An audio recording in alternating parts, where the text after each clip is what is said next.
Oh, there goes our audio interface. That's right, there goes the camera. Thanks, Archie. You win this round. Don't knock it over again. Oh, for God's sake. This isn't the game now. It's not knock over my phone.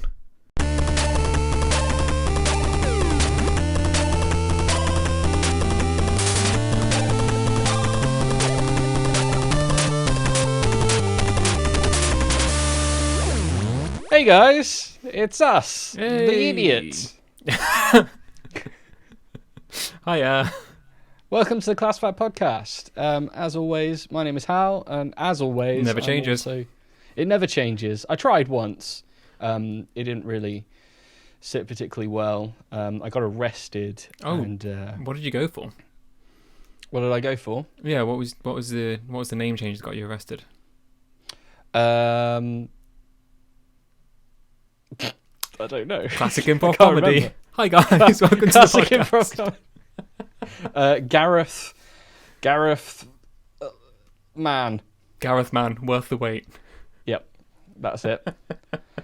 As always, I'm also joined by Joe. Say hello, Joe. Hi, it's me. There's Joe. no time for that. Ah! So, as per usual, we have our two segments. We have the first segment, which happens first. Yes, So why don't we traditionally first comes first. Yep. So why don't we first of all jump straight into it? Oh, straight to the first thing. Well, to this Yeah. week, Hal. This week, Gareth Mann. Yep. We're, No. Gareth Mann doesn't exist anymore. We can't. I've been told. Witness protection. I understand. Sure. Cool. It's time for a rant. Hal, this week I would like to start with our first segment, the Flack, where we do a little rant about a thing. I got a bit of an odd one today, but it's something that that I've had a problem with in the past and has fairly recently flared up again. And it just, every time I see this thing, I'm just like, why and what and why and what and... So I have a real pet peeve about people messing with aspect ratios. Okay. So, obviously what I mean by that is the size and shape of a screen for a piece of media. So, like, you've got your classic aspect ratios that you'll see. You've either got a 4:3 or a 16:9, which is like, a 4:3 is your old school square screen, and your 16:9 is your wide screen. Yep. The thing that really got my goat recently, and it's a little... a couple of weeks ago, but it's niggling at the back of my head, is Zack Snyder's Justice League. Yep. The Snyder Cut of the Justice League came out a few weeks ago. Yep. I didn't see it, I'm not going to lie. Yeah. It didn't really tickle my fancy. I didn't see the original, and what I heard of the Snyder Cut is that it's 4 hours long, and it's either a bit better, actually, or much worse than a film that was not rated very well. Yeah. So I didn't see it, but Zack Snyder's a bit of a weird artsy guy when he wants to be. That film is presented in a square format. In 4:3. It's In not 4:3. perfectly square. Not perfectly square, but Yep. it's square. My question is, why, Zack? Why have you done this? There's no reason to do that. There's no reason to do that. Okay. Yep. You're a man that looks at screens and has done things on screens and knows about things that happen on screens. Do you have any hot take on this? Is this something that you ever come across or think about? I may do. But first, I want you to tell me why it annoys you. So there's a few reasons. That normally when you see these kind of things pop up, it's specifically when people are messing with an aspect ratio. What I mean by that is something is filmed or recorded, or if it's like a game, then it's put to screen in a particular format. That's the artist or the director's idea of what that should look like. And then you'll see down the line, say older pieces of media will get remastered, and they'll be like, oh, now it's widescreen. But the way of doing, like, if you ever watch any older TV shows that now you don't see the black bars on the side of the screen, there's only a couple of ways that you can do that. And one of them is zooming right in on the screen so you miss the top of the bottom. Yeah. And the other is if you've got the original scans of the film, then you can just include all the space that's missing.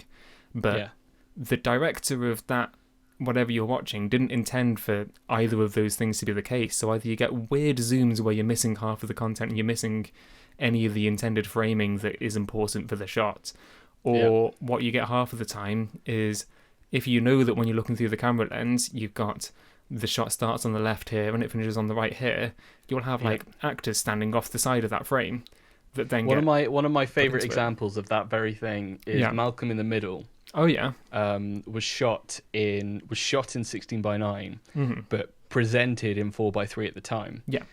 And that's one of the shows that has kind of, because the original scans can be scanned in and presented in 16:9, they've just been released on modern streaming media in 16:9. Yeah. But there are examples that you can find online where they've not watched, they've not checked, they've not like idiot proofed these releases. Because there's a couple of instances. You can't sit and watch through start to finish every episode. Well, you should. If you're going to do that, without just put it in black bars, because there's a couple of instances. One of the best things I've seen is there's a shot of who I can't remember his name, who plays Malcolm, and next to him should be his little brother Dewey. Oh yeah. Instead, it's a body double, because all you would have been able to have seen is like his ear and his shoulder, and you could like tell that it's the character, but the actor for whatever reason wasn't there, and it's just a completely different kid. Amazing, because obviously whoever's filming has just got them where they need to be. There's a famously terrible Buffy remaster that does a lot of the same things, where either it includes, and there's always just shots of other people standing off to the side of the screen, or you can see the camera equipment, or there's like someone with a cup of coffee standing around while there's vampires fighting. And it's either that, or things are just like weirdly zoomed into the bottom half of someone's face to try and fit it into the screen. I think there's other problems with that as well. Like the color grading is terrible, and they've used some AI to smooth out all the grain, and it looks like weirdly fake and plastic. But like that's a whole other thing. The other one that used to get me was if you play an original Game Boy game, but you put it in your Game Boy Advance and you press the button to make it widescreen. Oh, it stretches. It just stretches everything, and it's horrible to look at. But that obviously you play like that because you're like, wow, look at that, it's filling the whole screen. But no, now all your characters are weirdly squat and wide. Yeah, you play Pokemon, and all of a sudden your character is he's just a stout lad. He looks like Cartman from South Park.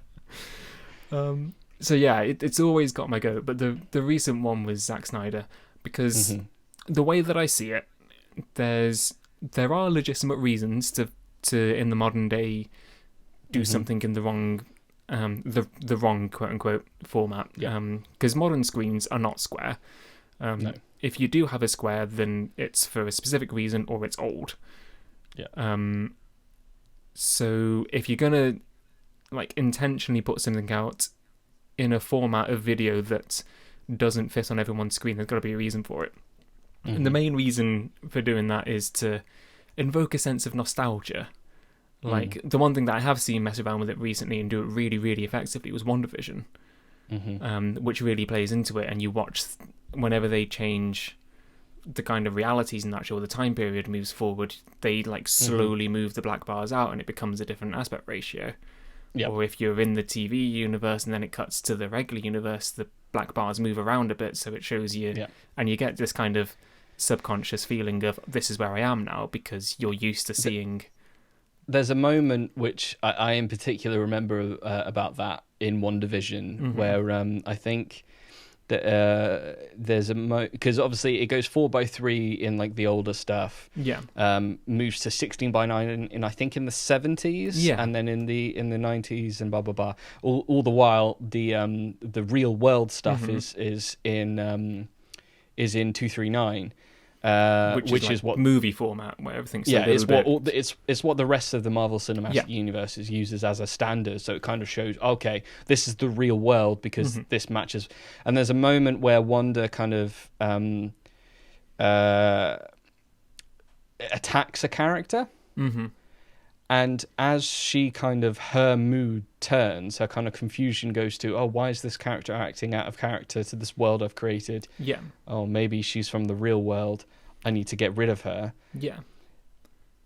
Those black bars creep in. I know exactly the and it's a really good way of kind of like subconsciously telling the audience, oh, yeah, Wanda's in control here. Because in that moment, that's not what you're paying attention to. There's the really obvious moments when you're changing time periods and suddenly colours fill in the screen and things like that. But it's a really good, subtle, subconscious way of tricking your mind into knowing what reality you're looking at. I think that's done really, really well. Yep. What's Zack Snyder doing? Why is... You're not invoking a sense of nostalgia for the Justice League, because there's nothing about that is... It's a modern-day blockbuster of the most popular characters in the world. Yeah. I think one of the selling points of it was you can see so much more on the screen now. But that bugs me for two reasons. One, no, you can't, because it's going to be zoomed in. It's going to be zoomed out to fit in your screen. So the actual important bits of the action are going to be smaller on any screen that you're watching it on, because it was released for home use because of COVID, and nobody has... Even if it was like released in, I don't know, is IMAX that format? Is it? No, IMAX is super wide, or is it a bit taller? IMAX is a bit different. It's its own. It's closer to 16:9. It's actually it's 143, whereas 16:9 is 178. Right. Okay. So it's closer to 16:9, but it's not quite the same. So what that means is you get a bit more on the top and the bottom than you would from a standard. Yes. Yeah. So that's kind of what he's going for, but it's even to a bigger extreme. But there's no screen that anyone's going to watch it on that you can see that. And also, if this is supposed to be the director's original vision, there's no way in hell that Warner Brothers would have let him release a film with black bars on the sides for like what's supposed to be one of the biggest grossing films of all time, one of the biggest blockbusters ever is what that film should have been. So there's no way that he could have put any sort of information in those bits of the screen that were never going to make it to the cinematic release. So it just... What's he doing? It just really annoyed me. I was watching footage of it and I was like, someone really cropped off the sides of this film. It's like, no, that's on purpose. It makes you think of like a steady someone who's pirated it in a film. Yeah, exactly. In a cinema, or like tried to release it on YouTube and avoided the copyright. Yeah. Tell you what, it makes you feel either like that, or it's a film student who hasn't quite clocked that he's seen some artsy films that have done this thing and they've changed the aspect ratio, like the Grand Budapest Hotel or The Artist or The Lighthouse are the ones that come to mind.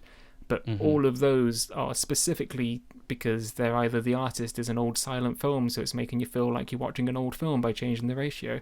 The Lighthouse is in black and white and is artsy for no reason, so it's giving you that extra sense of nostalgia by changing the thing.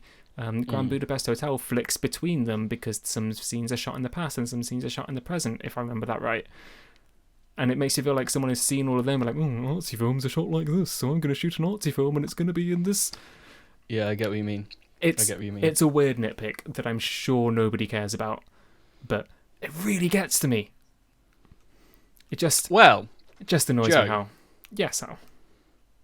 This is interesting. This is really, really interesting. We're going to move on to the class part of the podcast. Please do. Learning. Do you know what I'm going to talk about today, Joe? What are you going to talk about today? Aspect ratios. No. Yes. Are you kidding me? I'm not kidding you. What, are you serious? I am 100% serious. Like, I'm not. When you started talking about aspect, I was like, oh, for fuck's sake, you're going to cover half of the stuff. I'm gonna. Oh my god, you cannot write this stuff. I know, it's amazing. So I came to this. Sorry, you do your thing. Do your thing. I'll shut up and let you talk to me about the thing that I've just been complaining about for the last 10 minutes. No, it's interesting because you're right. Because partly because you've done half of my job in explaining what aspect ratios are. Yeah. It's. I mean, obviously, most of the people who listen to us will. You know, we've got Andy. Andy knows what aspect ratios are. Sure, I'll single list. Yeah. But when you talk about visual media, you've got three things. You've got your screen size, your screen resolution, and your aspect ratio. Sure. So screen size, that's pretty standard. You've got a 32-inch TV. It's 32 inches across. Mm-hmm. Resolution and how many pixels are on your screen. Mm-hmm. But it's the aspect ratio, as you said, that's how the media is actually delivered. Yeah. It's the shape of the media. And as you said, there are three main ratios. We've got the 4:3, which is that kind of nearly square one. Mm-hmm. 16:9, which is widescreen, which is basically the standard. And then you've got the cinematic, which is 2:39, or 2:39:1. And that's that really wide kind of screen that you get in cinemas. Most cinematic releases these days are, especially action films and epic films, the MCU, Star Wars, all of that will be in 2.39. So I didn't just know those resolutions off the top of my head. I've got them written in front of me. I was going to ask, I saw you flick off to your screen. Like, did he Google that really quickly? How does he have all those numbers so quickly? This guy's a pro. And of course, there are like a couple of like special examples. IMAX in particular springs to mind. That's the obvious one. Yeah. That's the one that's quite close to 16:9. It's got a bit more height to it though. And it's interesting that you were talking about Zack Snyder. Yeah. Justice League. Because yes, it does use 4:3, and he's gone on record as having a specific reason for that. I'm so glad you said that, because I did not do any research before I had a gripe about this. So Zack Snyder, obviously it's quite famous with Justice League. Zack Snyder was involved for about 75% of the principal photography, and then had to step away. And Joss Whedon was brought on and basically changed it to the point where it was all shot as the example we talked about earlier with like old 90s to early 2000s TV, where it was basically shot in, it's pretty much close. I think it's like normally shot in, it's 1:6:6, I think, is most, which is a little, it's not quite IMAX, but it's definitely different than 16:9 and 4:3, and then it's cropped for TV. So is that just the size of like 35mm film? Yeah, okay, basically. Cool. So the actual film sort that they traditionally use comes in that size, and they crop it to fit on the screens. Exactly. Yeah. That's exactly it. Yeah. Even though most cinema and stuff is shot digitally these days anyway, that kind of discipline and habits are basically just transcended, because you've been making film in a certain way for so many years. You can't, when you switch to digital, you're not just going to throw all of that out. There's still practices involved and stuff like that. So when Zack Snyder was shooting his original footage, of course, obviously there's more than 4:3 available on the actual film scans. Yeah. But he framed each shot with 4:3 in mind. And his reasoning for that is because he wanted the extra height to make the hero seem bigger. Right.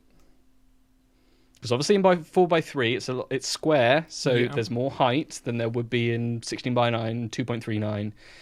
So if you fit 4 people on a screen, but they're filling up by ratio more of the screen because it's tall, I kind of see what he's doing, but I also hate that. Yes, it makes sense. It's not good. It's not good at all.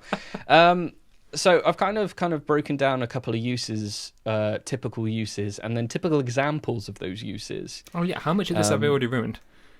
Some, not all. Okay, cool. Some. Cool. So if we start with the most recent, which is 2.39, the most recent standard to kind of come out. So we're talking cinema standard. Cinema standard, yeah. I mean, the obvious example is reasoning is because cinema screens tend to be huge. They're really wide and really squat. Yeah. But more and more cinematographers and filmmakers have used that to their advantage in some really interesting ways, I find. The most standard thing is to create a sense of scale. Yeah, okay.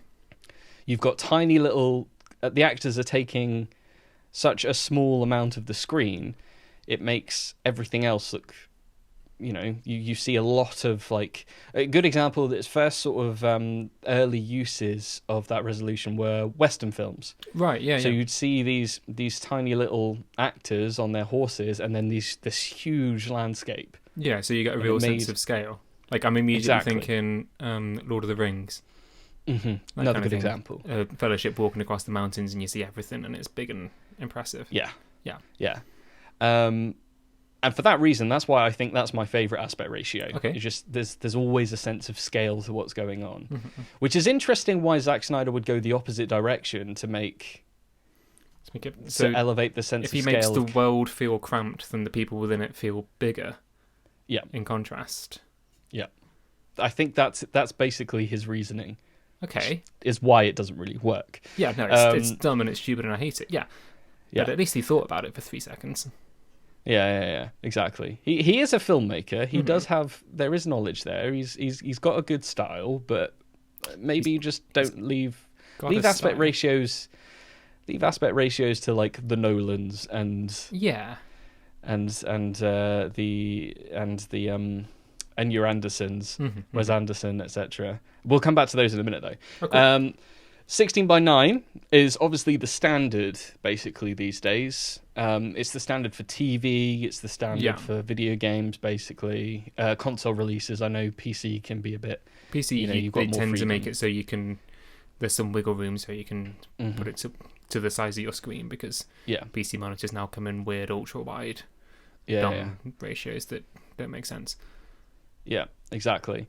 But, your 1080p, your 4K... all at 2K as well, so let's not forget that. 2K and 4K are literally just double and 4 times the size of 1080 in the same directions. Exactly. Yeah. They're 16:9. But when you get films that use that, it tends to be more have a more emphasis on characters. Because you can, as opposed to 2.39, 16:9 is obviously a little bit more cramped. Yeah. So your character takes up more of the screen. Therefore, you get more of a sense of a kind of a more personal experience. Sure, yeah. Personal interactions, but without that feeling of claustrophobia, which you get with 4:3. Yeah. 4:3, used thematically, is, as you said, either nostalgia or a sense of claustrophobia. Right. And I've got some example of these, which I'll rattle through in a minute. That tends to be why found footage films are in 4:3. Oh yeah, okay. Because found footage films tend to be horror movies or action movies. So it gives you that claustrophobia. Exactly. Yeah. So let's give some examples. Let's hear them. What have you got? So, the example, time is always, and nostalgia is a good example. You touched on Grand Budapest Hotel, which is one of the best examples. Excellent, because I didn't have much to go on of that. I just had it in the back of my mind, as I'm sure that messes around with screen size. It does. So there's 3 different periods. There's the present, where the narrator is basically set. It's a tiny little bit, but that's in 2.39. Right, yeah. There's also a bit in 1968 where the narrator is being played by Jude Law, and he's interviewing the main character, basically. Yeah. And that's in 16:9. Yeah. And then the main body of the film, which is being narrated secondhand by the narrator, is in 4:3, and that's set in 1932. So right, yeah. So there is. Are they the right screen sizes for the times? Do you know when things started moving between? I think it was around about the 70s that obviously TV, like home TVs, were in 4:3 until about the 90s, late 80s. I want to say even early 2000s. Right. Okay. Well, yeah. If you think about Malcolm in the Middle, that was. Oh, that was very 90s and early 2000s, wasn't it? Yeah. Exactly. Yeah. And actually, if you think about video games, they'd have a widescreen option at around PS2 era. Yeah, and that's when this kind of shift was starting to happen. And then they'd be kind of presenting both. Yeah. Yeah, but films definitely made a transition a little bit earlier than that. Yeah, because like if you watch old films, you have to go quite a long way back to get a square film. Mm-hmm. Like if you watch films from the 60s, unless I'm just massively misremembering old films that I've watched, I'm sure if you watch films in the 60s and 70s, they were always in widescreen, because that's what the cinema screens would have been. Yeah, exactly. Yeah, that's right. Right. And then when widescreen became the norm, kind of cinematographers started pushing out more and more and more. So another good example is WandaVision, which we've been over. Yeah. One of my favourite examples, though, when we're moving into more thematic examples, The Expanse, season 4. Okay, that's not... by season, I assume that's a television show. It is a television show. Wait, is it one you've talked to me about before and I've forgotten to look at? Yes, probably. Yeah, cool, I rant and rave about the Expanse a lot. It's some just delightful hardcore sci-fi. Okay, it's wonderful, and it's good. It's fantastic writing. It's I see it often compared to like Game of Thrones in space. Right. Okay. Cool. It's just very, very good. But up until season 4, so season 3 backwards, it's all set within the solar system. So it's all very kind of grounded. Beginning of season 4, some of the main characters, not all of them, but some of the main characters go to an alien world, basically. And the sections that are set in the solar system are in 16:9, as the rest of the its preceding seasons were. But all the stuff in this alien world are in 239. Yeah, that makes a lot of sense. And it's just a brilliant way of kind of showing not only kind of the grand stakes of this first extra solar system discovery, but also by making this alien world feel alien, making the stakes seem because higher. It looks different to everything else just in the way that it's presented to you. Yeah, exactly. That's really interesting. Do they make a big song and dance about it, or is it just kind of subtly switched? Well, similar to Game of Thrones, it switches. It's got like multiple plot lines with multiple characters. Right, yeah. And as you go from the stuff that's happening in the solar system to the stuff that's happening in this alien world, it just changes. Okay, cool. So kind of like Game of Thrones would do with the colouring of everything. Kind of, yeah, So exactly. You get a feel of a different space by the way that the colour grading, the colour correction is happening on that. If everything's suddenly blue, then you're probably in the north, and if it's very orange, you're probably in the south. The south, yeah. I believe the very first time that they do it, so they go through a portal basically, right? And when the ship goes through the portal, I believe, if I remember rightly, there's a fade to white. Okay, yeah. And then it fades out of white, and it's in a different ratio. Okay, yeah. So it's and then and then following. So I didn't pick up on it straight away, but then cool. That was kind of what I was asking. It's not like the WandaVision. Suddenly you watch the black bars move slowly. Yeah. It was like a fade out and then a fade back in. But then as it doesn't do that every like following that, when it cuts back and forth between the two plot lines, it just changes. I think I prefer that. Yeah, I like that as that's just an obvious filmmaking intent that's not shoved down your throats. Exactly. I ended up looking it up. I'm remembering this off the top of my head, actually. I didn't look this up because I remember looking this up when I watched it. Because I remember that first... Because I didn't pick up on it straight away. But I was just thinking, wow, this looks incredible. They've really... Have like upped the budget? What is this? Why does this look so good? Oh. And I noticed the bars. That's kind of weird because actually all you're seeing is... Because your screen doesn't move out, your screen doesn't widen when it moves into the different aspect. All that's actually happening is that you're seeing less picture on your screen, but it gives the impression of it being wider, even though there's just kind of black space happening instead. Yeah, but that's where framing comes into. Yeah, okay, sure. Yeah, because as I said, if you're using 239 and you still want to deliver the same amount of, say you've got characters and you still want to deliver the same amount of like say a close up, not an extreme close up, a close up. So like you kind of waist up. Yeah, sure. There would technically be more space. Yeah, okay. Because so you're framing your character in the same kind of top and bottom of the screen, but there's more happening. Exactly. Yeah. And that's where that scale comes from. Yeah, this is why I really like 239, because it makes everything feel huge. It makes that epic feeling. We talked about... It's interesting we talked about Zack Snyder, because I have an example of where what he was aiming to do was done well. Oh, yeah. Please hit me with that. And it wasn't using 4x3. It was Christopher Nolan's Dark Knight trilogy filmed in IMAX. Right, okay, yeah, sure. So, similar, different aspect ratio. So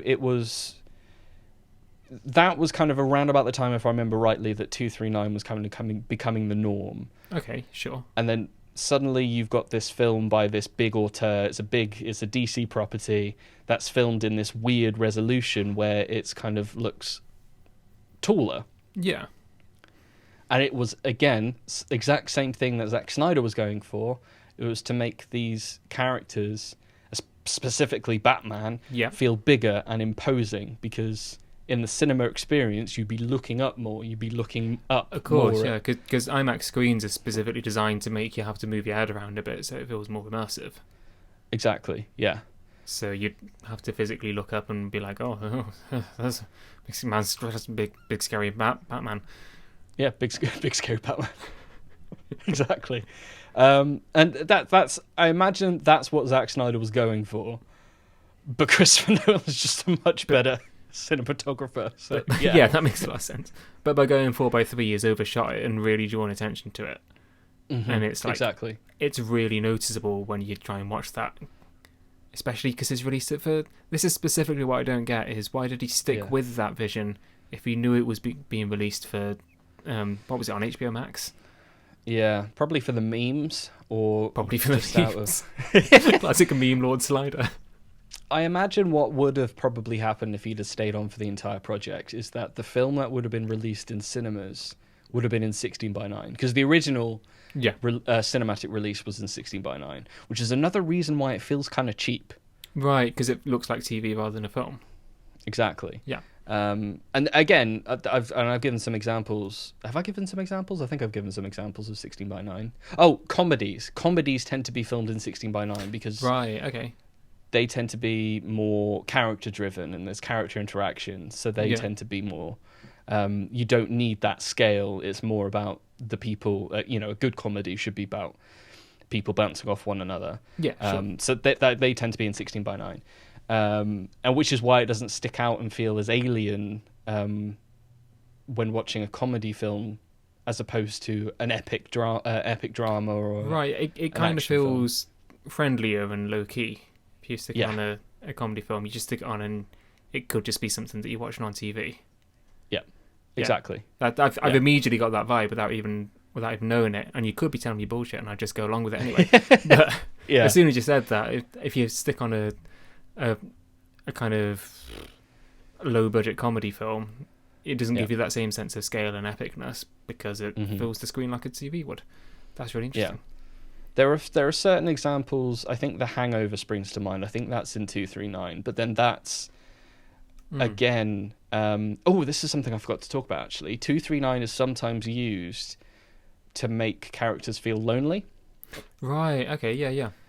Or appear lonely, because the characters will be taking up such a small amount of the screen compared to other aspect ratios. And if you fill the rest of the screen with just emptiness, like an empty flat or again, a landscape or something that, it will make the character feel isolated. Yeah, because they're taking up a tiny amount of it. Yeah. Yeah, and the rest what you can see is just empty. There's nothing there, so they're just alone in this. And I think I may be misremembering this, but I think The Hangover tried to do that. Okay, that makes sense with the plot of that film. Plot in very loose commas. I mean, it wasn't a fantastic film, but it is shot pretty well. If I remember rightly. It was a fine film, but it accidentally happened 3 times. Yeah, still not entirely sure how that happened. No. So I keep losing my train of thought because this stuff really is, I find really interesting. I am so glad, because I was really worried I was going to come to you with this rant and you'd be like, oh yeah, whatever, it's just whatever, man, you just watch a word of screen you want to. But I had an inkling this would tickle you in the same way that it does me. Yeah. I was originally going to open this segment with, Joe, you're a film guy, aren't you? Like, you know how you opened it for me. So the last kind of uses I touched on a little bit before, but a good example is for using 4x3 for claustrophobia is a film called Wreck. Right, okay. It's a horror film. It's another found footage film. But oh god, actually thinking about it, Blair Witch Project. That's 4x3. Yeah, it would have been. Yeah. Yeah. But Wreck, I think, is slightly newer than Blair Witch, by which the transition to 16:9/231 would have happened. But sorry, 239 would have happened.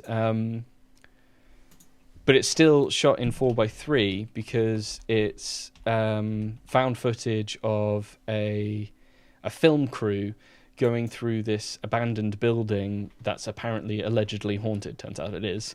Right. Okay. And it's also shot in night vision. So the whole film? The whole film's in night vision, I believe. I think there's a bit at the beginning where they do some what's the word I'm looking for? They set the scene. They do like a couple of interviews, that kind of thing. But then there's just like it might even be a one cut.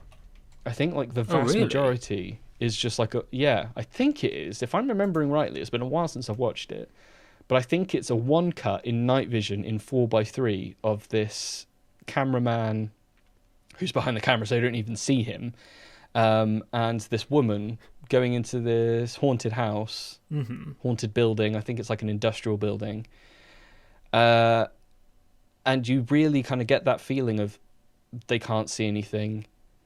Yeah. They're really closed in. It's really, really creepy. It's really claustrophobic, and the aspect ratio, I think, helps it.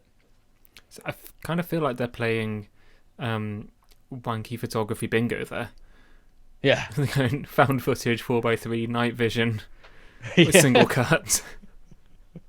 But it's a good film. It's it sounds it. I'm not going to lie. I'm immediately interested in watching that.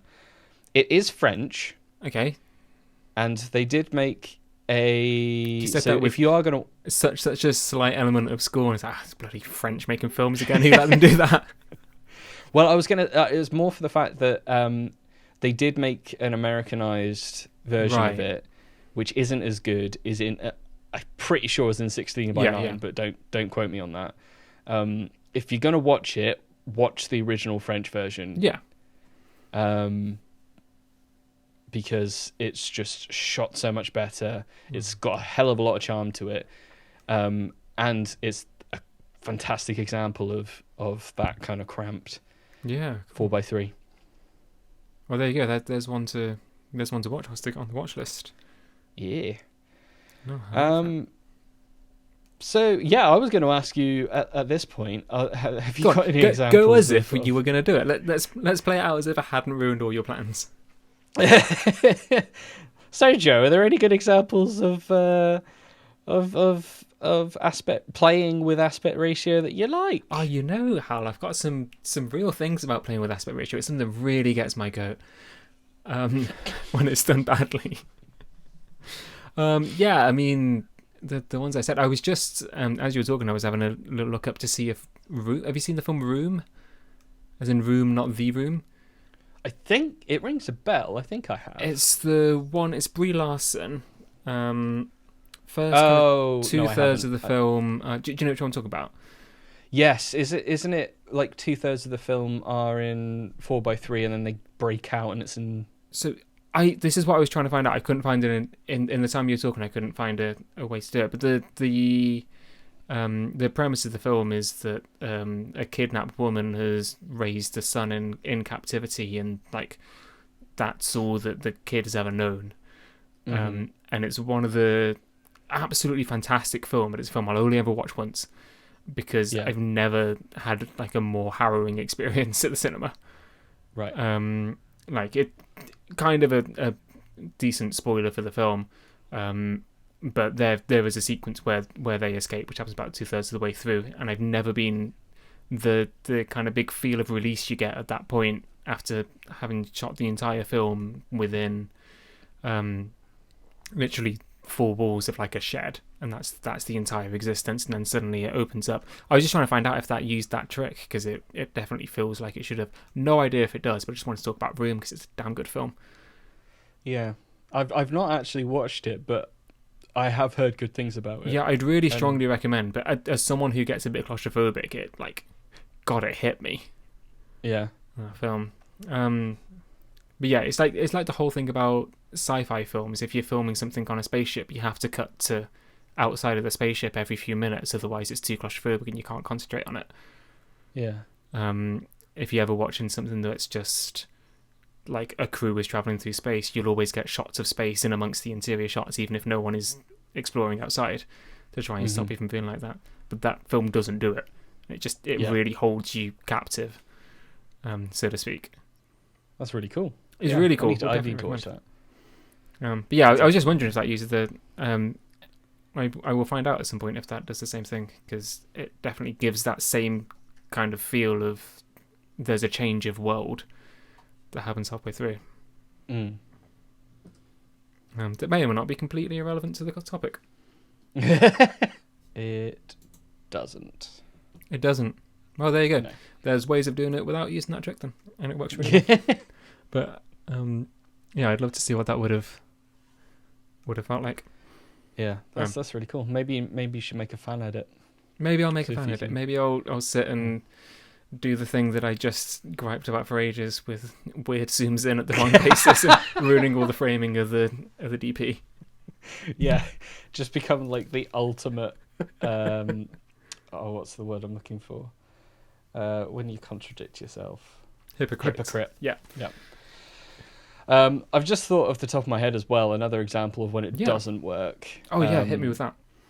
The most recent Mission Impossible. Oh yeah. Quite a good film. It's all right. That's the Henry Cavill one, right? It's the Henry Cavill one, yeah. The vast majority of it is in 2.39. But there is a sequence at the end. Have you seen it? No, I haven't seen it. No. Okay, there's a sequence at the end where there's a helicopter chase. And the bits in the helicopter chase were filmed in IMAX. Right, okay.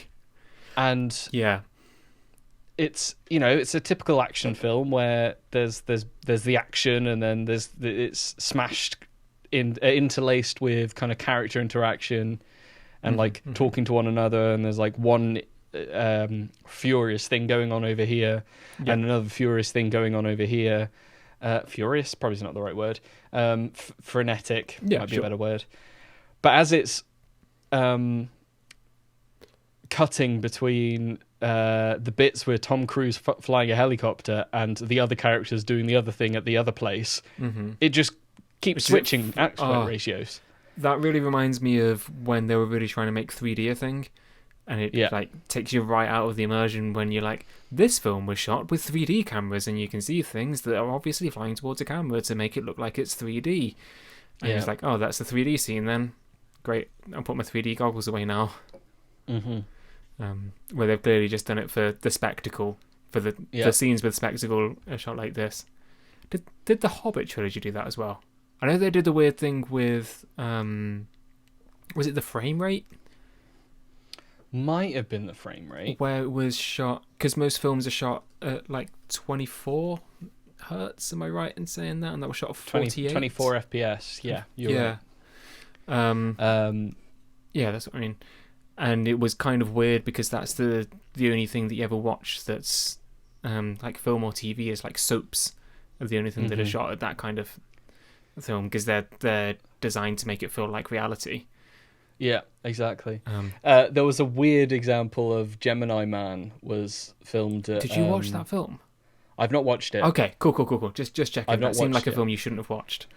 No, it's I think it got critically panned. That's Will Smith and CGI young Will Smith. Yeah, exactly. Cool. That was filmed at 120 frames per second. Why? I don't know. You don't need to do that.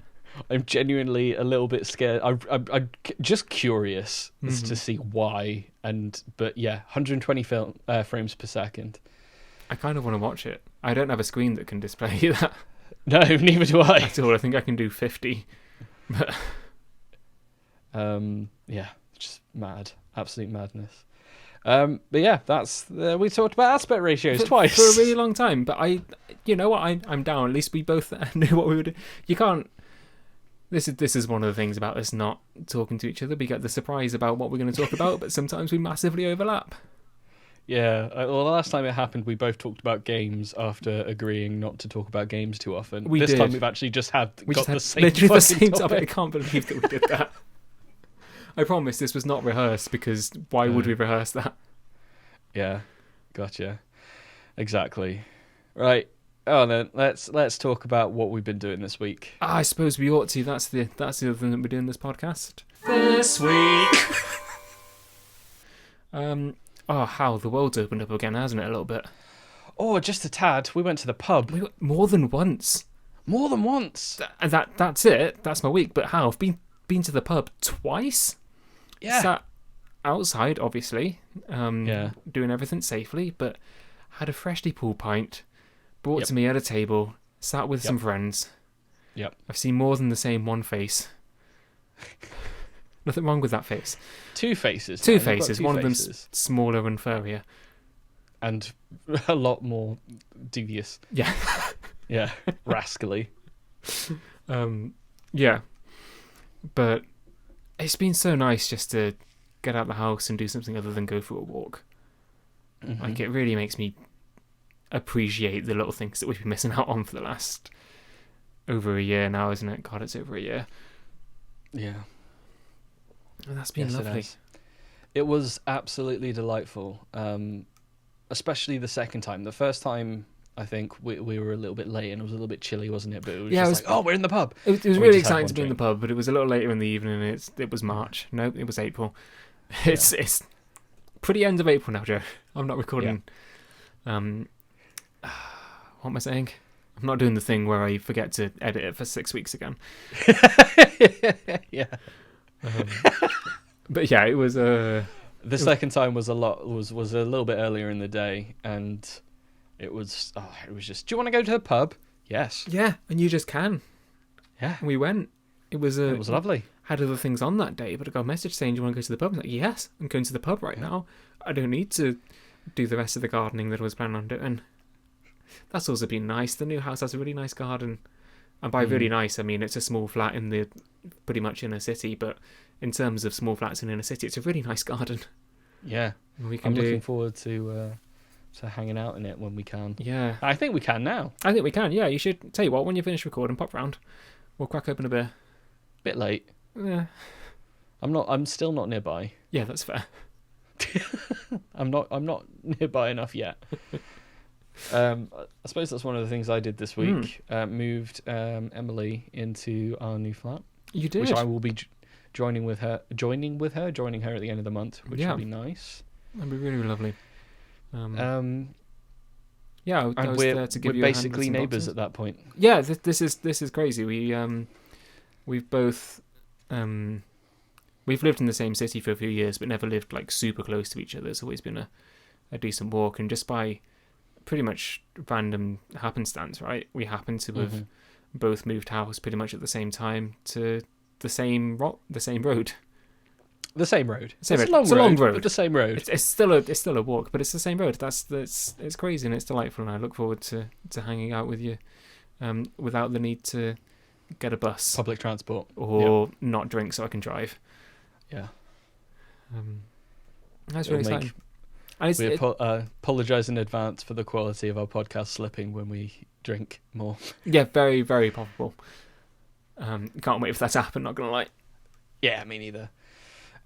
Main thing I wanted to talk about, though, what we watched this week, I watched the first 5 episodes of Falcon and the Winter Soldier. That's a great point for me to talk to you about it, because I've watched the first 5 episodes of Falcon and Winter Soldier. Have you actually? Yeah, I've not watched the last one. Came out today on time of recording. Yeah. I've not watched it yet. Yeah. So we're exactly the same point in a series for once. Yeah. Well, what do you think? I think it's all right, you know? Yeah? I think it's... I said this before. Last time I'd watched the first 2 episodes, I think I caught up on the last 3 in the week. It immediately wasn't a show that enthralled me in the same way that WandaVision did, but we kind of talked about it at the time. We have different tastes in kind of film genres and TV genres sometimes, and I think this was on paper more your thing, and WandaVision's on paper more my thing. Yeah. If I'm remembering that right.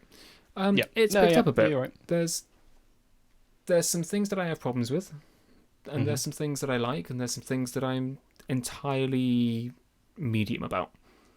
Okay.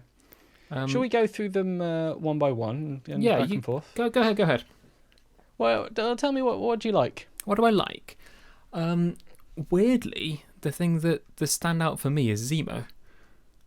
I think it's fun. Daniel Bruhl is like an incredible actor. I don't think he gets full ranges throughout his acting chops in this or in Civil War that he was in last. But anything else you've ever seen him in, he's an absolute chameleon, and he can do anything. He's great. I think he's a lot of fun as a character. Yeah, he's just having a laugh. I love it. Yeah, I'm intrigued to see where he's going from him. He's been my standout character of it. Personally, as a little side character. I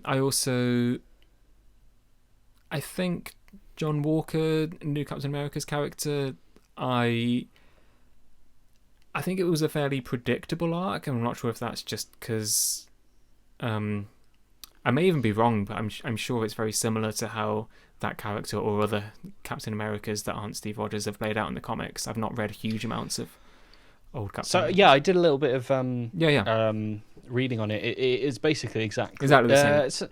It's not exactly the same, but the character of John Walker does exist in the comics. Yeah, he's US agent in the comics. He's US agent, that's it. Yeah. And he was Captain America for a short period of time, and then lost it and became US agent. Yeah, sure. And he's always been this kind of government-sponsored.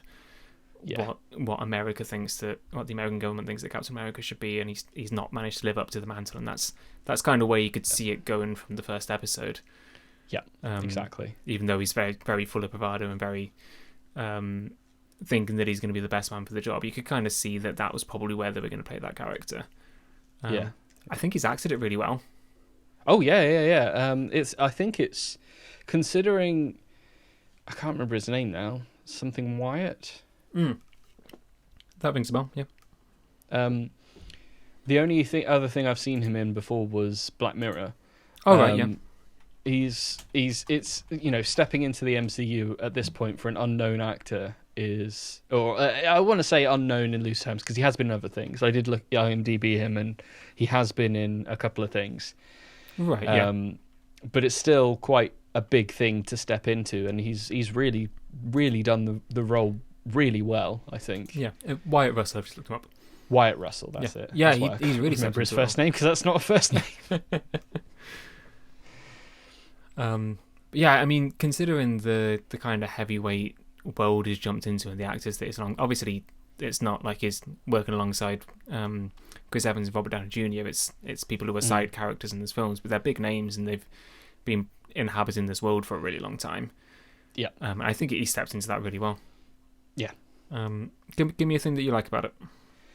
I really like just the I just really like the series as a whole. Okay. Because I'm really liking the character development. The character kind of the exploration of these because you're right that they are kind of like almost B tier characters. Yeah. That's kind of how they're designed. Yeah. Yeah. But having a series kind of, I'm really, really liking these Marvel series. Having more kind of character focused stories, or having like having a bit more time to play with, having 8 hours instead of 2 to 3. Exactly. Yeah. you're getting these. I mean, I think like episode 2 or something. Mm-hmm. There's basically no action, or episode 3 or something like that. There's no action whatsoever. You're just getting these character interactions, interacting with each other, their kind of backgrounds. And I mean, it is by no means good writing. It's fine. It's fine. It's not. It's okay. Yeah. It's full of. It's not nuanced, I think, is a better way of putting it. No, I think you're right. That was one of the things that I was saying. I'm very medium about. A lot of the writing and the plot and the direction of it feels okay, like better than a lot of other TV, but not as good as it could be. There's a lot. It's especially kind of the really more character sides of it, like Sam's family. Yeah, it's full of cliches. It's full of contrivances. Yeah. It's full of just almost sometimes cringy writing. Yeah, it leans that way. I don't think it quite crosses that line, but yeah, it definitely leans that way, I'd say. But for me, it gets away with it because of what it's followed. Yeah, okay. It's followed. I mean, if you think like 20 odd years, 4 films when Endgame came out. I think it's something like that. It's crazy, yeah. Following that, there was just a huge fatigue. There's no way of kind of topping Endgame yet. Infinity War and Endgame. Yeah. So instead, the direction they've gone for is, they took a break. There was a year. I'm not entirely sure that was entirely deliberate because of what happened in 2020. So there was supposed to be Black Widow, and this was supposed to come out last year. Right. This was supposed to come out before WandaVision. But it was going to be late last year. Right. Okay, yeah, that makes sense. So instead of trying to create the next thing, they've instead taken a more character-driven story. They've taken more. They've kind of. I really like how they are exploring some of the repercussions of the snap. Yes. Yes. I am 100% on board with it. I almost find myself kind of zoning off during the action sequences and waiting to get to the character moments. Yeah, because that's what I'm invested in now. Like, I've seen MCU action 1,000 times, and it's great and it's fun and it's good action, but these are characters you've been following forever, and you've got a format where you can explore that now. That's what I want to be seeing. Yeah.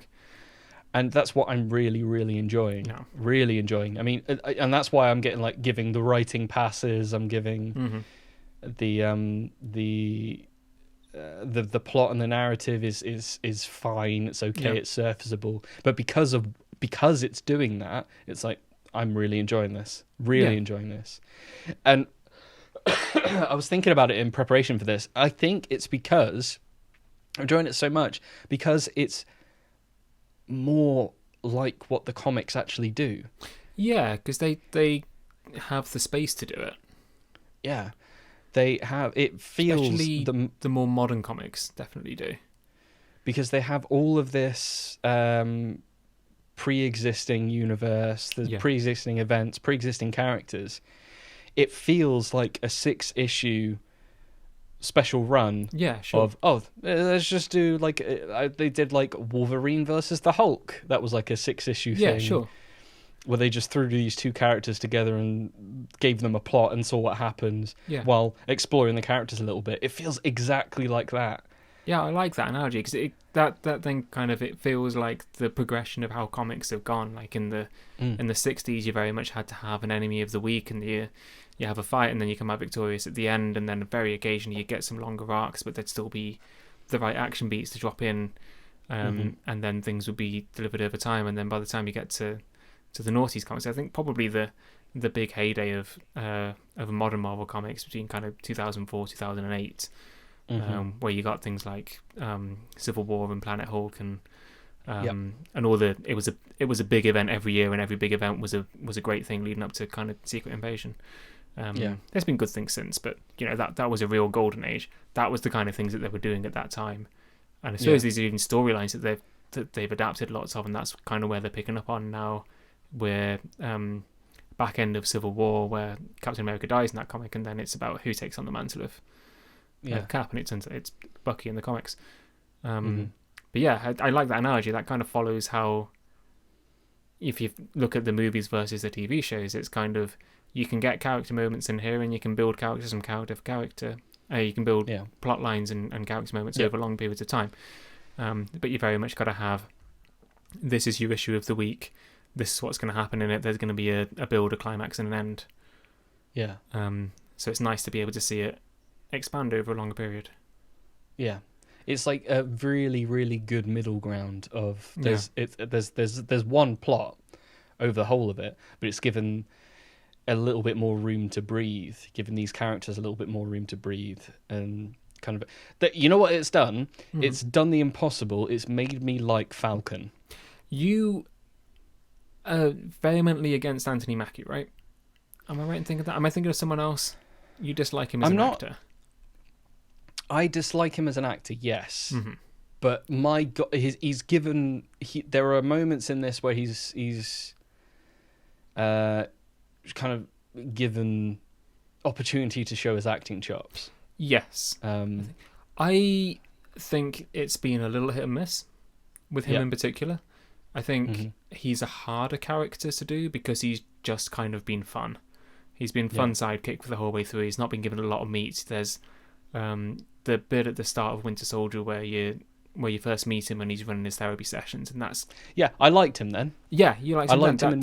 That's some meat to his character, but then from there he's just been wacky Birdman sidekick, cocky dick. Yeah, basically, and he's not really been given. The fight in Ant-Man just like instantly turned me off him. Yeah. Like, oh, yeah, he's just a penis. But they've not given him any other character than that because there's not been space to in the films. Yeah. He's just been like, oh, he's good friends with Captain America, and he flies, and he's cocky, and he's fun. So I think there's been a tough balancing act to bring that character into the show and also give him some meat. Yeah. But when it hits well. I think Bucky's an easier one because he's a tragic character from the start, and you just play with that. Yeah. And even though the meat for the Falcon it's a bit contrived, it's a little bit cliche. A little, it's still enough. It's still enough to just be like, okay, this guy's all right. I think it's contrived and cliche but believable. Yeah, I think it's something that's been done before, but something that's, fair enough. I remember a moment where the bit which for me was like, this is just contrived, is the interview at the bank. Yeah. And I'm like, are you really telling me that an Avenger has poor credit? Yeah, it just doesn't seem like logical. I kind of get it, but also just he'd obviously get what he wants. Famous people get what they want. That's the actual reality of things. Yeah. But yeah, or he would be able to. He would have a contact somewhere. He'd be able to talk to, if he's having money trouble. Sure, Tony Stark's dead, but chat to Happy Hogan or Gwyneth Paltrow or do something. Yeah. There are people that he knows that would help him. Yeah, exactly. Like, great to have smaller character-driven moments where they feel more human, but he's not human. He's superhero. Yeah, exactly. But then again, it goes back to that kind of exploring the consequences of the. Yeah. I know the big thing is the villains are kind of, and I like how the villains have a bit of a backseat. They're not really important. That you kind of understand their motives, and then it's just dropped a bit. So this is one thing that I am slightly on the fence about, is that there's a very clear building to a big bad in the last episode, and they're holding it off for some reason. There's the whole. Having not talked about episode 6, I assume that they will be revealed in episode 6. There's the power broker who sat behind the scenes. Who is clearly a big bad that they're leading up towards, and they're doing a very good job of trying to make the villains, the flag smashers, as sympathetic. And I'm concerned that they're going to marvel it up and do the same thing they did in WandaVision and have an interesting piece of media that then turns into Marvel at the end. Right. See, I kind of thought, I think it might just be literally word association, but there's a character in the Mass Effect franchise called the Shadow Broker. Right, yeah. Who, up until a DLC in the second game, is just is just there. It's just part of the universe. Right, yeah. You get little interactions with him. You get little... sometimes the name gets dropped in a quest or something like that. He's just there. And I'm hoping that that's the case. It's just part of the universe. Let's watch the last episode and find out. I would be surprised if they went that way, but I'd be very happily surprised if they went that way. Yeah. I heard the dog. Yeah, it's dog next door. Stop talking to him. Yeah. Overall, I'm not super impressed by it, if that makes sense. But I've enjoyed it immensely. Really, really enjoyed it. I have found it a fun watch, but it's not topping any of my charts. Maybe the last episode will change my mind. What do you feel about Sharon Carter? It's good to see her again. Couldn't care less. I don't think it is good to see her again. No, I don't care. This is, I think, the main thing that I don't like about it. You've talked how everything's a little bit contrived. They do seem to just happen to run into side characters of Captain America at every possible junction. I mean, in particular, Sharon Carter. But also Zemo to an extent. There's no real reason why. If you think about the plot of it, they have something that they've got a hunch could be something to do with Hydra. The only person that they can think to go to on that is a very dangerous criminal who nearly caused irreparable damage to everyone that they know, who isn't part of Hydra. He just read up on them. Yeah, that's his whole thing. There's got to be Hydra agents out there that you know. Why are you going to this character other than because it's a name that you know when you wanted to make him a Baron and give him a purple sock mask?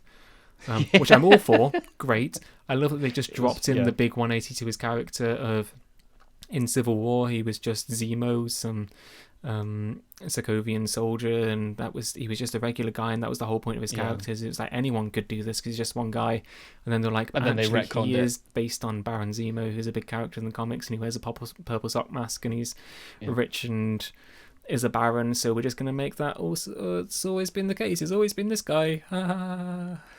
I guess it's one of the cases where it's been enough times in Civil War that even if you watch Civil War and then Falcon and the Winter Soldier right after each other, the characters just wouldn't be the same. No, he is basically a different character. Yeah. But I don't care because I love his acting and I think it's a good character.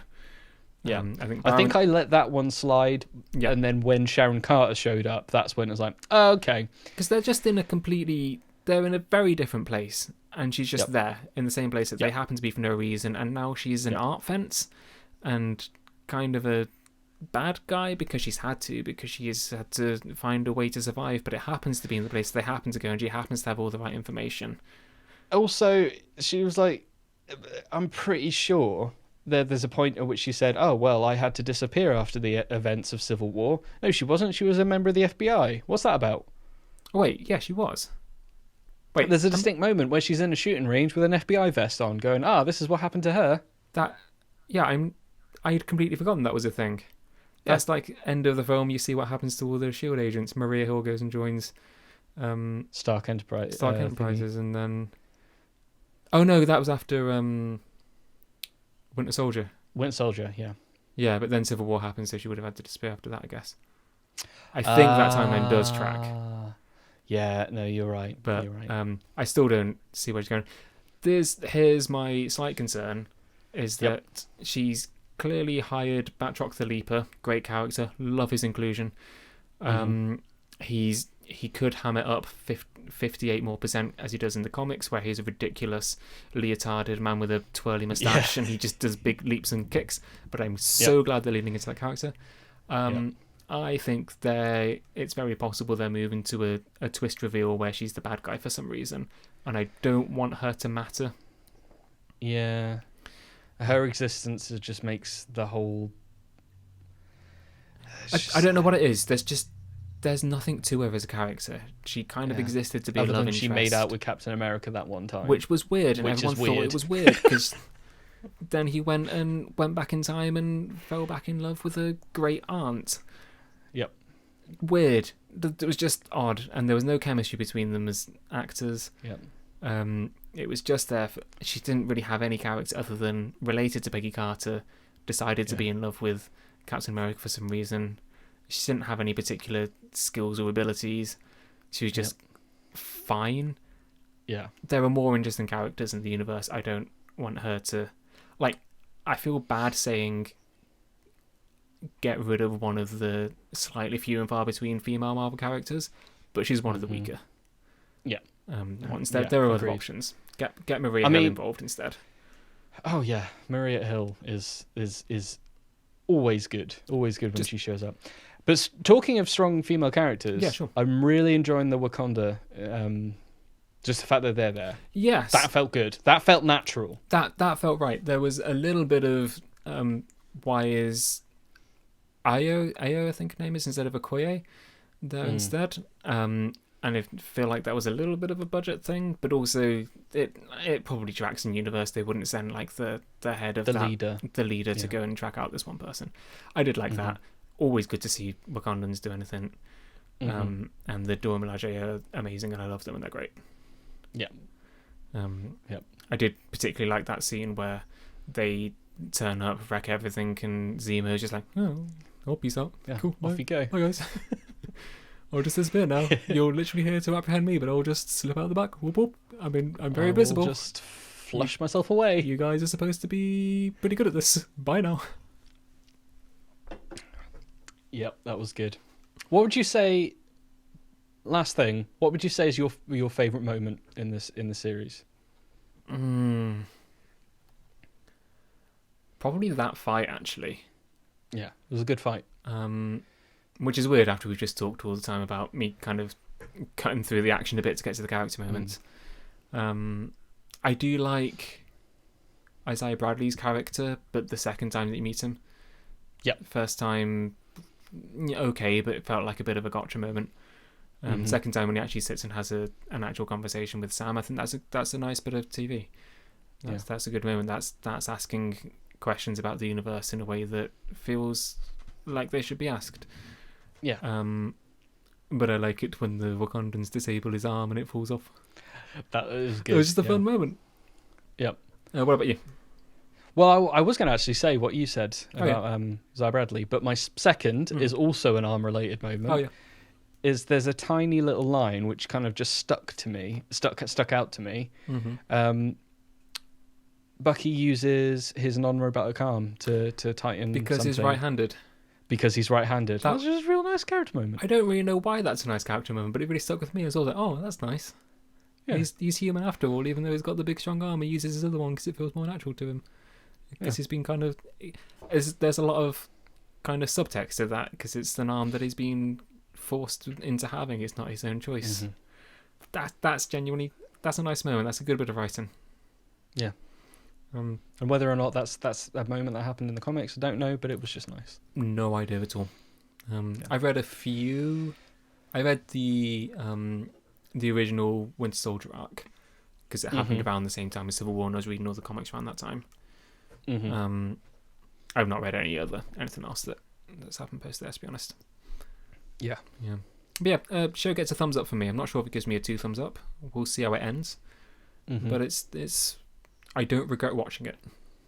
Yeah, that's that's the bare minimum for I enjoyed it. You know, it is the bare minimum, but there's a lot of things that I finished watching, and even stuff that I like almost am excited to sit and watch the next episode of, where I'm like, oh, this is what I'm watching right now, so I'll sit down and I'll watch this.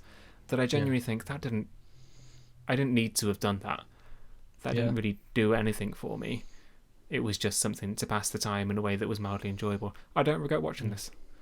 Yeah, maybe that's me being a big old cynic, but that's a positive score for me.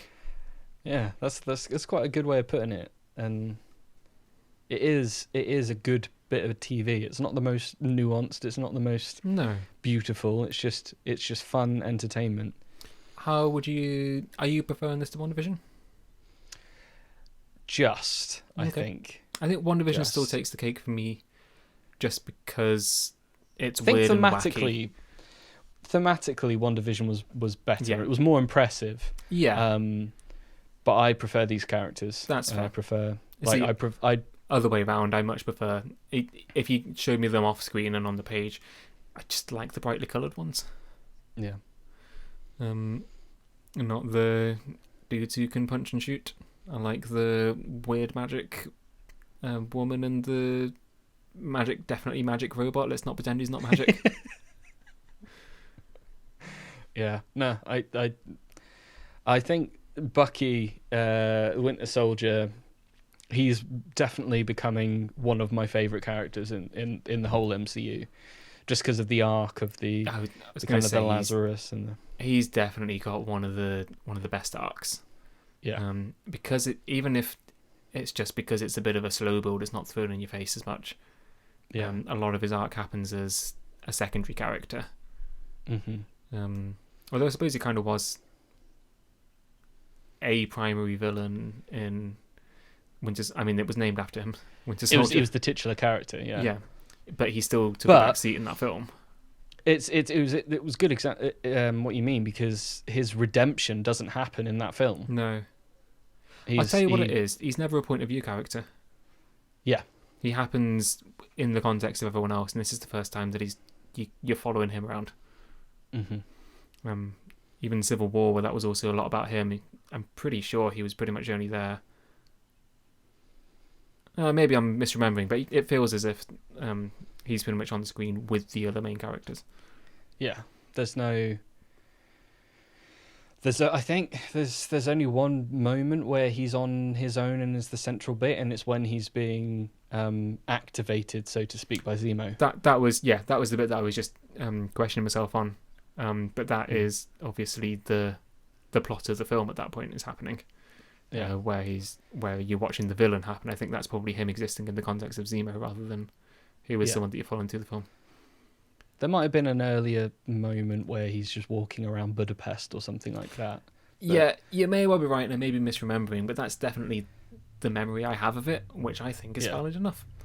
Yeah, it's definitely like a very small moment or something like that. There's no set scene where sequence where you're following him or something like that. So I think it's really nice to have an actually well developed character that is that has a really good arc that kind of happens secondarily to the main plot of the films. Yeah, and this is it's rounding really nicely with this, and he feels real, even though he's completely fantastical. Yeah, like he's a 103-year-old Soviet sleeper assassin. With an arm that can fall off. And is made of magic metal. And is super strong. Magic space metal. Yeah. All metal is space metal. Riddle me that. Well, on that fantastical note, this is a good place to end it. It's a good place to end it, yeah. Should we do our plugs? Let's plug away. Well, if someone wanted to find you on the internet, where would they have to go to do so? Under a rock, past a couple of trees on the left-hand side, is what I would have used to said. But these days, I'm on the internet more often. You can most often find me on my Twitch channel, where I've been streaming once a week and a bit extra. Did a little extra stream the other day. That's at which was delightful. It was a delightful stream. That was lovely. Me and my girlfriend Becky played through the PS1 Harry Potter, which is beautiful and ridiculous and the most horrifying visuals you'll ever see. It's a wonderful train wreck. It really is. It really, really is. So I've been working my way through original Legend of Zelda on the NES.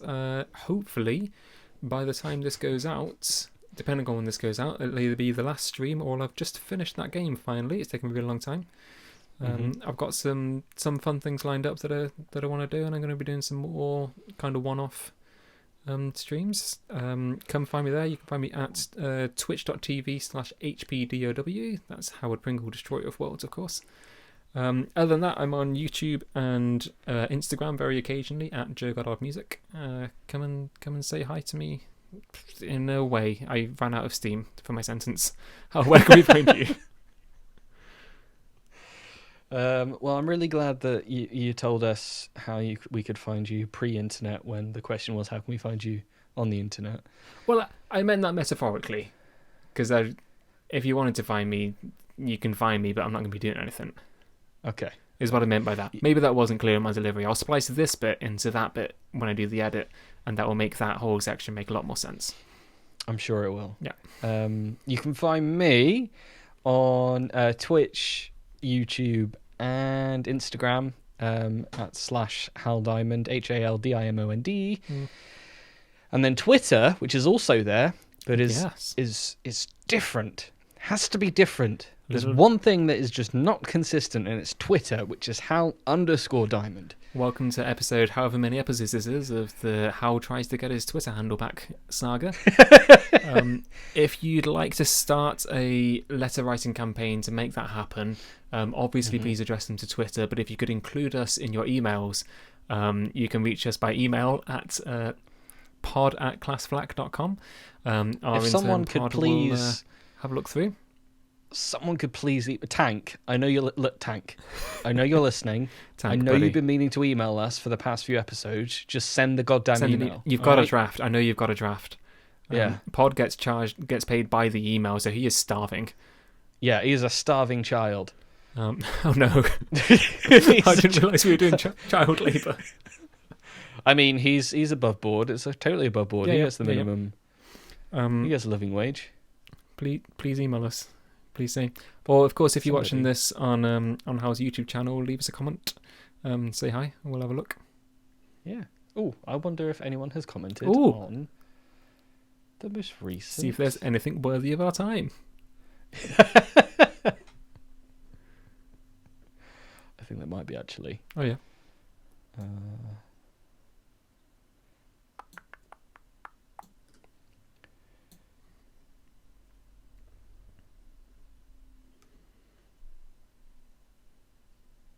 Hey, there is. Oh ho. Oh ho ho ho. No, I want to. No. Thank you.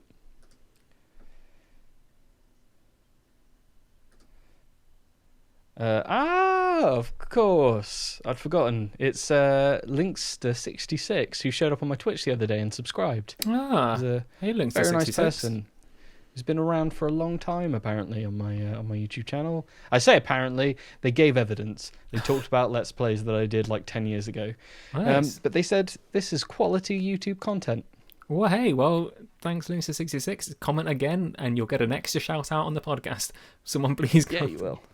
Please talk to us. Yeah, we're so alone. Yeah. And that's your lot. That's it. Get out of here, you scamp. It's the bit that you do at the end. I mean, actually, yeah, I've already done that one. Give me another. Maybe give you another. Mm-hmm. We've got to end this somehow. I'm gonna not cut it off until you give us a good ending. Hey, look at that over there.